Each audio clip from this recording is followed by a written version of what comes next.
I am going to be installing a oil catch can for a 2004 Audi S4, which is the B6, and I'm sure it's the same process if you have a B7 S4. So I purchased this from Amazon.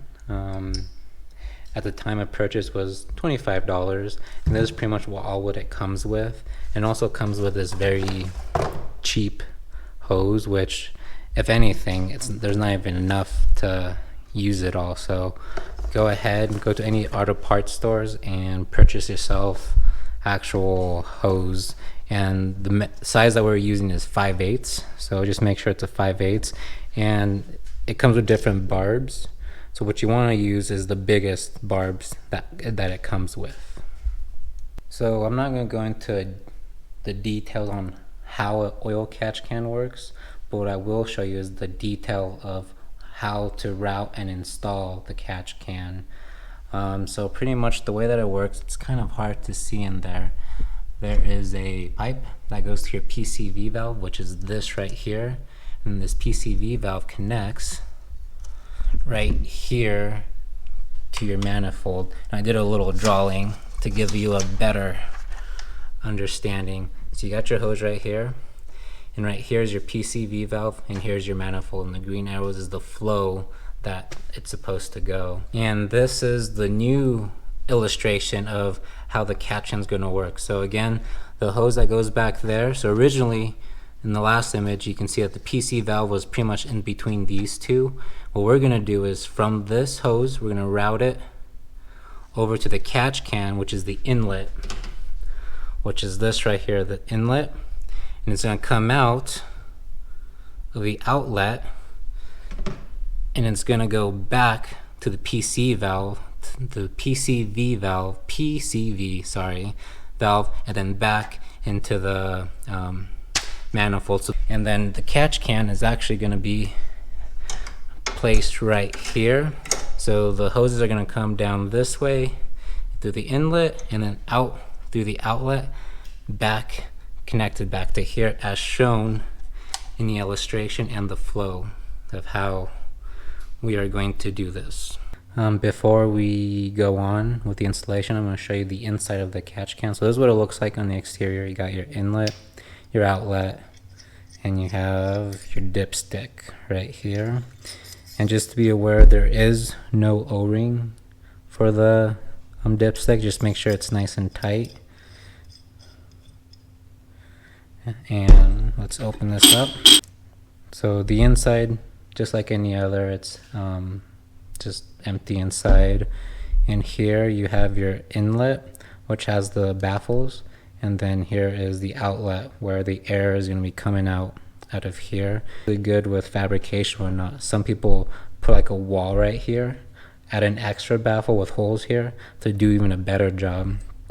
Put this in here to help the oil from going back in here and staying inside the catch can. Okay, so I put some of the steel wool, not all of it, just some of it.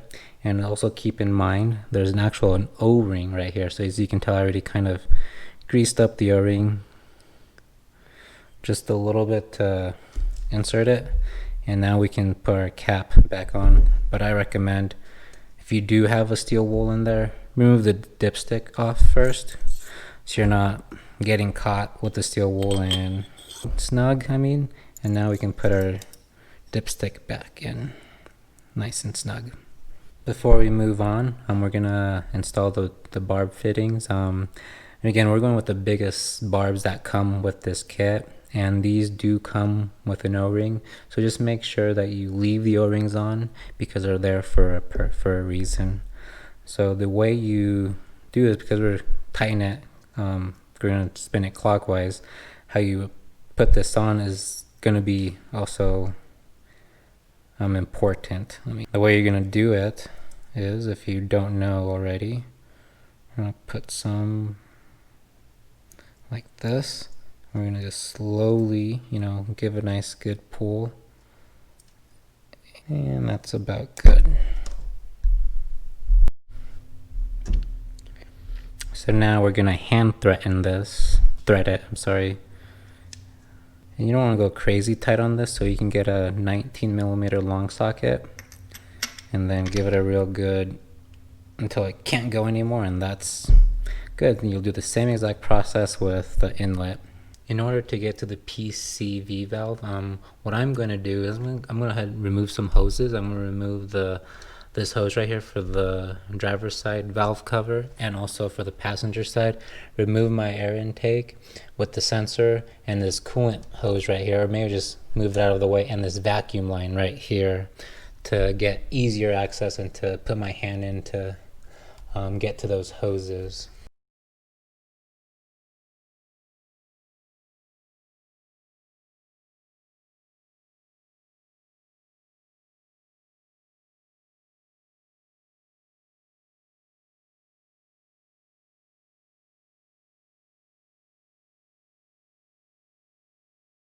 Okay, so after removing the hoses, this hose right here, if you follow it all the way down, you'll see like a Y connection, I believe it is, or a T connection. And right here, where my finger's pointing, is on the bottom part of the PCV valve. So we're just gonna have to remove that and then go ahead and insert our own hose and route the hose over to where we plan on putting our catch can. That coolant pipe I was talking about, we're not gonna head and remove it. We're just gonna push that off the side. It's not gonna be in the way.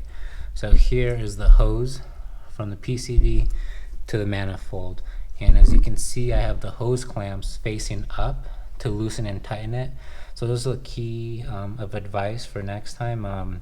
Always put the clamps at an angle that's going to be easy access for you to loosen and tighten it whenever you have to get back into working on the car.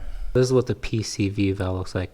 This end connects to the manifold, and this end connects to that hose down there. So I don't know if you can really see if this will pick it up. See if I can get it just right. That shiny glare, well, that's oil. So that's what the purge of the catch can is, to catch the oil that's coming out of here from stopping it going into the manifold. So this is behind the motor where the PCV valve goes right here. So this hose right here is what connects to that bottom part of the PCV valve. And right here is a one-time use clamp. So I'm going to go ahead and remove this hose, and here's that 90-degree hose that goes towards the bottom of the PCV valve and back to the other hose line. This fitting is slightly different from this. So from this side, which connects to the hose that runs from the motor, this is a 3/4 fitting, and then this side that runs to the PC valve, in this case, is going to run to our catch can.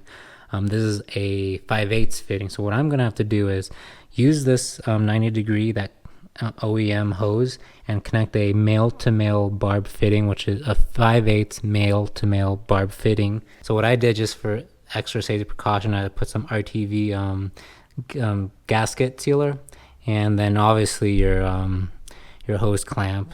This right here, this barb fitting from this T connection, like I said before, the 5/8 hose that we got, it just won't go in. So like I said before, gonna go ahead and use the hose that came with it and put the male-to-male barb fitting, and then we'll connect our hose like that and route it to the catch can. Installed the 90-degree hose and put our new hose clamp, and again, like as before, angle it so it's easy for you to access. So in case if I have to do any maintenance, I can get to it right away. So now go ahead and connect our 5/8 hose and route it, and then we're going to cut it to length. I went ahead and connected the hoses for the valve covers for the passenger and driver side. Made sure that every hose clamps were nice and tight. Put even the T connection that we have right there. So this is the hose right here from the barb that we did. Runs here and right to the catch can. Next, what we're going to do is the hose for the outlet from the catch can back to the PCV valve. Here is the outlet from the catch can. Here's the hose connecting to the PC valve, the bottom part of the PC valve, and then the middle of the PC valve, move this out of the way, is connected back, as you can see right here, back to the manifold. So Now that we are done, make sure all your hose clamps are nice and tight. Put everything back as the way they were and start the car. Check for any leaks, make sure there's no leaks or anything like that, and if everything's good, you're all done. So that's how you install a catch can for a 2004 Audi S4 B6, and I'm sure the same process, the same for the B7. Thank you and have a good day.